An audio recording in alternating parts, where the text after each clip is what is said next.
Bien, bonjour tout le monde, c'est Corentin. Alors, nous allons voir aujourd'hui un peu, je vais vous parler en fait de l'atelier que je propose sur les bases de la 3D temps réel. Rappelez-vous, il y a quelque temps, j'avais fait un tutoriel complet sur la création de 3D d'une lampe japonaise, où nous avions vu un peu toutes les étapes de créa à partir de Blender pour arriver au final dans Unity. C'est un peu long à charger. Voilà, hop. Et on atterrissait dans Unity et on intégrait notre mesh dans Unity. Là, tout simplement, au niveau de l'atelier, alors les ateliers, ça va être différents ateliers étalés sur le temps. Et les ateliers, en fait, vont se suivre chronologiquement et au niveau du niveau également. Plus les ateliers vont avancer, plus le niveau va avancer et plus ça va nous permettre de finalement de travailler les bases dès le départ et avancer tranquillement pour acquérir du niveau au fur et à mesure. D'accord? Donc là, le premier atelier, finalement, on va voir les bases de la 3D temps réel. Alors ça va être totalement différent de ce qu'on aura pu voir et gratuitement sur la lampe japonaise. Pour différentes raisons. La première raison, c'est que là, c'est un atelier live. Donc on va se retrouver à quelques personnes en direct, en live, à faire donc notre créa de Lego avec un socle, des plantes, le personnage, une petite torche, des effets de particules de feu et de fumée ainsi que les particules orange. Et nous allons voir comment faire un turntable de notre créa et comment faire une free caméra, une orbite caméra, si je peux me permettre, une orbite caméra qui va nous permettre de pouvoir tourner autour de notre créa. Donc ça est différent dans le sens où on verra vraiment étape par étape vraiment comment réaliser ce projet. Nous allons utiliser Blender, Photoshop et Unity. Au niveau de la difficulté, on est entre débutant et junior. On n'est pas encore à junior, ni entre junior et middle, ni à middle, encore moins à pro, et encore moins à senior, et encore moins à dieu. Moi-même, je suis pas encore à dieu. Donc nous, on est entre débutant et junior à peu près. Hein. Donc les débutants peuvent venir, et les juniors également, bien évidemment. Hein. Maintenant, un mec qui est pro, forcément, ça va pas lui correspondre. Hein. D'accord?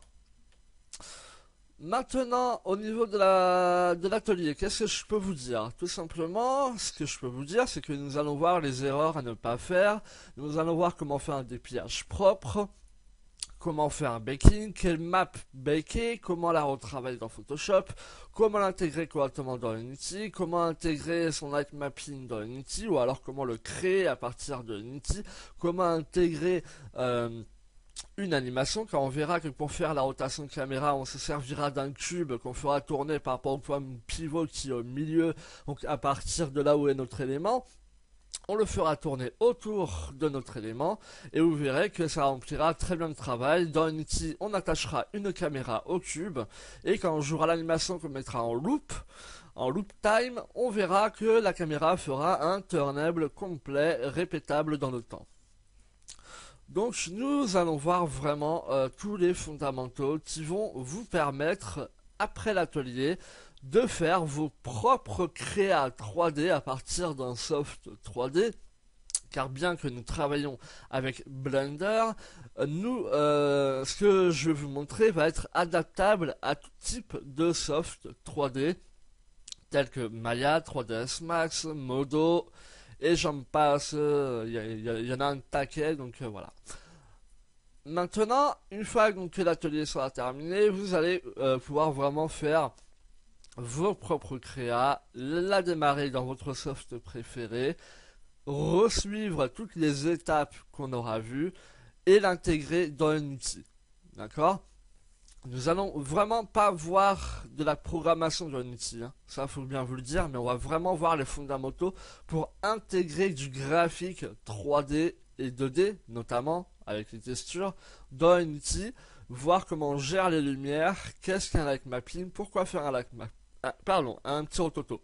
Comment faire un petit light mapping, quel rôle va avoir le light mapping au niveau de notre rendu, comment gérer le rendu avec la caméra, etc.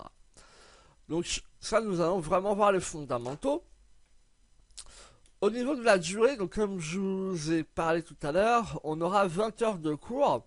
Donc en gros, on aura 2 heures du lundi 20 avril au vendredi 01 mai. Donc à raison donc, de 20 heures de cours. Et au niveau du tarif, on est seulement pardon, à 200 euros. 200 euros, franchement, pour 20 heures de cours, c'est vraiment pas grand chose, quoi. C'est vraiment pas grand chose. Le but étant que ça soit vraiment accessible à tout le monde. D'accord? C'est pour ça que j'ai choisi ce type d'horaire, donc de 20 heures à 22 heures, pour pas que ce soit trop tard, mais qu'on soit déjà en début de soirée, pour que vous soyez libre, que vous ayez mangé avant, coucher les gamins, etc. Par exemple. D'accord? Bien, donc si j'ouvre mon Unity, voilà ce qu'on a, d'accord? Donc si je fais play, paf, j'ai ma caméra et je peux tourner autour de mon mesh, faire un zoom, hop. Donc là, j'ai une petite profondeur de champ, d'accord? Si je fais ça, on voit que mon Lego est un peu flou, d'accord? Et celui-là est net. Tout simplement, j'ai ma petite profondeur de champ. Donc on voit bien les petits effets particules qui donnent un petit rendu sympathique à notre créa. On a notre personnage en Lego. D'accord, avec une tête, les mains, etc. On a une torche avec des particules de feu et de fumée. On a les plantes en Lego. Et donc, on a nos blocs de Lego qui forment un socle pour notre personnage. Donc voilà ce que nous verrons. Maintenant, si on rentre dans le cœur de notre scène, donc nous avons nos différents éléments, nos particules, personnages, etc. Nous allons avoir... Hop, je vais me rapprocher. Notre animation, donc, qui nous permet de faire une rotation de la caméra. Si je la réactive, tac, celle-là, on va la cacher. Hop, je viens ici, je fais play, paf. On voit qu'il y a une rotation de caméra automatique, d'accord? Voilà, donc en gros, ça fait tout le tour de notre mèche et c'est répétable dans le temps. Donc, nous allons donc, comme je vous ai parlé tout à l'heure, voir comment le faire à partir d'une rotation d'un cube qu'on aura défini dans Blender. Donc, on a également nos différents types de lumière. Donc là, on a uniquement une lumière, donc une rotation, une directional light, pardon, avec un point light qui vient se mettre au niveau de la torche, mais qui ne vient pas affecter l'ensemble de nos mèches, tout simplement pour avoir une lumière spécifique au feu qui va se dégager de la torche. Donc, en termes de lumière principale, on a uniquement la directional light et on va jouer avec les paramètres du light mapping tout simplement pour éclairer davantage l'arrière de notre personnage du Lego par exemple, d'accord? Parce qu'en théorie, si on avait qu'une lumière qui vient émettre à ce niveau-là, là ce serait éclairé, mais derrière ce serait tout noir, d'accord? Donc vraiment voilà ce que je peux vous présenter pour l'atelier.